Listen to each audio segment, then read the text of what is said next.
Regrouping of receivables and payables is one of the critical month-end activities that we do in SAP FICO module. It is important to have the right receivables and payables classified depending upon different parameters based on the need of the client and have that in different GL accounts so that the reporting can be done easily. So in this video, we are going to see and understand how we do the regrouping of receivables and payables for both the configuration and the execution part of it. Welcome back to the channel. I hope you're doing fine. Before we go into the video, do not forget to like the video if you are finding it useful, share it, and subscribe to the channel if you haven't done it yet. If you are really liking my content and are looking forward for many such videos, you can contribute to my efforts by clicking the join button and joining the channel. You can become a super member or a premium member and get access to coupon codes and member only videos. If you are looking for one time contribution, then you can click on the thanks below this video. So let's begin.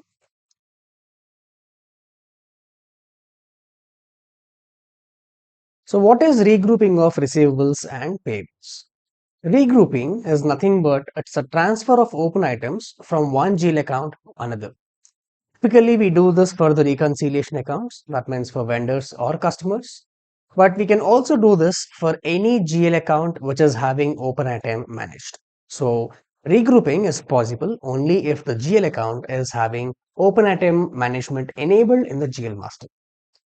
There are various criteria why we do a regrouping, which we'll understand later. But overall, regrouping is, as we discussed, just a transfer of balances from one GL account to another GL account temporarily, only for a certain period. Typically, whatever the postings that we do as a part of month-end regrouping, those are automatically reversed the first of next month. So, what is the purpose of doing it? For the month end, we want all our balances to be represented in a proper format in the correct GL accounts for our reporting. Now that we got an idea of what is regrouping, let us understand about why do we require a regrouping of receivables and payables. So there are various classic cases. Why do we do a regrouping? So these are the four most common cases. Why do we do a regrouping? The first one is a vendor open items.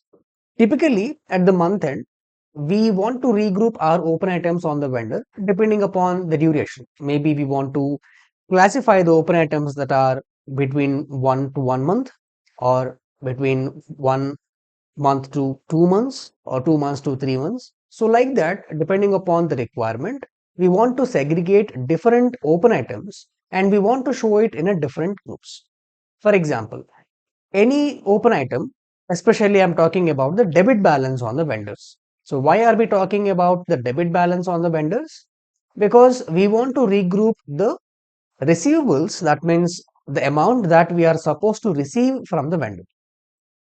So even we can also do it for credit balances. That means we can do both for credits as well as debits. Any debit balance or a positive balance is called as receivables, and any negative balance or a credit balance is called as a payables. So depending upon the requirement, we can regroup a payables or receivables. This can happen both on the vendor open items and the customer open items. So when we are having a balance, for example, if you are having a debit balance on the vendor, which is a receivable, we might want to classify that into a short-term receivable or a long-term receivables. So short-term receivables is nothing but our kind of a current assets, and the remaining ones we want to keep it as a long-term receivables. So for that reason, for the month end, for easy reporting, we want to post these into different GL accounts, what we call as target accounts in this configuration. We want to have this in different GL accounts so that we can report it based on those GL accounts. Similarly, for the customer open items as well, be it liabilities, that means something we are supposed to pay to the customer, or something that we want to receive from the customer, which is the receivables, we can classify those based on the duration of the open item. So depending upon the due date, system will calculate how many days has this been since due, and depending upon that, the system will classify it into short-term and long-term receivables or payables. The third case is a change in the reconciliation account. So typically, we do not change the reconciliation account after the postings are done on the customer or the vendors. But if at all there is a need of changing the reconciliation account, then we need to do this regrouping. So the result of this regrouping is that all the entries that are there in the previous or the older reconciliation account will be transferred to the new reconciliation account. The fourth one is investment reporting. So some countries like France, they have a requirement to display their investments separately. So even in that case as well, we can use the regrouping of receivables and payables. So one tricky part here, not only we do a regrouping of receivables and payables as what the transaction code says, but we can also do a regrouping of our any GL account which is having open item managed. So even though the transaction does not mention anything about normal GL accounts in the title, we can still do it for the GL accounts as well. And as I said, all this regrouping is only for the month end reporting or the period end reporting, and these are automatically reversed the first of next month. Not actually reversed, but we post another GL account which will have the reverse effect of this postings. So we do not ever touch the open items. The open item will always be open. That is a completely different aspect. But here we are just trying to post a document which is kind of transferring the impact from this reconciliation account to the short-term liabilities or short-term asset accounts, which we will see subsequently. So from an execution point of view, how do we do this regrouping? The transaction code is FAGLF101. We will select what are the accounts, be it customer or vendor or GL accounts for which we want to do the regrouping. We can also select based on further parameters like what is the document, etc. Once we select it, then we are going to execute the transaction code and that will going to do the regrouping. There is also a configuration part to it. The configuration part we are going to mention whether we want to do a regrouping for receivables or payables, and depending upon that we need to enter what is the source account, which is a reconciliation account if we are trying to do the regrouping for customer or a vendor, or if it is a normal GL account if you are trying to regroup the balances of any open item managed balance sheet account. So we also need to mention what is a target account. That means where we are actually trying to virtually transfer these open items into the short term or long term receivables or payables GL. And we also need to have a adjustment account. So what is the purpose of this adjustment account? The purpose is that we do not want to change or touch the open item. That will still remain as open. We are not going to touch it.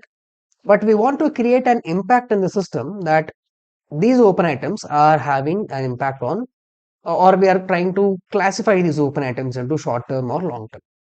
So for that reason, we are going to post a debit or a credit entry onto the short term or a long term GL account depending upon how we want to regroup, and the other leg of the entry is going to post on this adjustment account.